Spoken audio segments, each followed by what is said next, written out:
নমস্কার বন্ধুরা, আশা করি সবাই খুব ভালো আছেন। আমিও খুব ভালো আছি। আরও একটি নতুন ভিডিওতে আপনাদের সকলকে জানাই স্বাগত।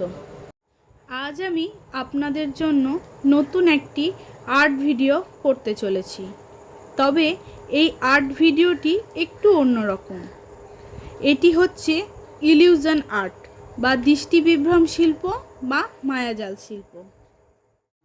আশা করি এই উপস্থাপনাটি আপনাদের খুব ভালো লাগবে।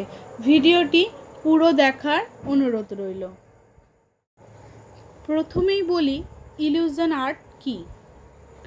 ইলিউশন আর্টের বাংলা অর্থ হল দৃষ্টিবিভ্রম শিল্প বা মায়াজাল শিল্প। এই ধরনের শিল্পে এমন সব কৌশল ব্যবহার করা হয় যা দর্শকের চোখে একটি বিভ্রম বা মিথ্যা ধারণার সৃষ্টি করে। এইবার আসি ইলিউশন আর্টের ইতিহাস সম্পর্কে সংক্ষেপে বর্ণনা করতে।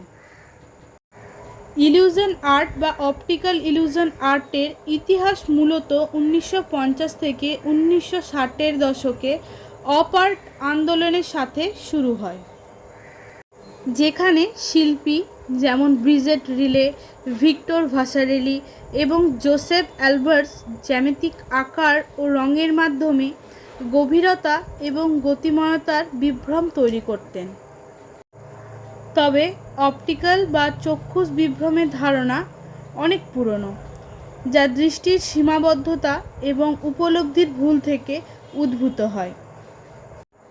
ইলিউশন আর্ট 1950 থেকে 60-এর দশকে একটি স্বতন্ত্র শৈল্পিক ধারা হিসেবে পরিচিত লাভ করে।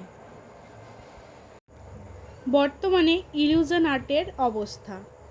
বর্তমানেও ইলিউশন আর্ট একটি জনপ্রিয় শিল্প মাধ্যম হিসেবে বিদ্যমান, যেখানে শিল্পীরা নতুন নতুন কৌশল ও ধারণা নিয়ে পরীক্ষা নিরীক্ষা করে চলেছেন।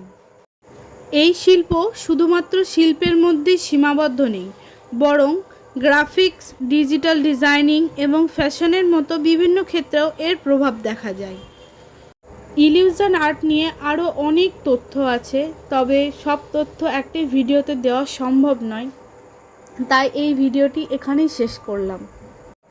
আশা করি এই উপস্থাপনাটি আপনাদের খুব ভালো লেগেছে।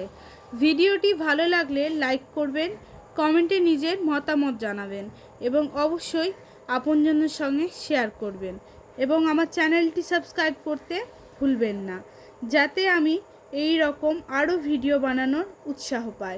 সবাই ভালো থাকবেন, সুস্থ থাকবেন। ধন্যবাদ।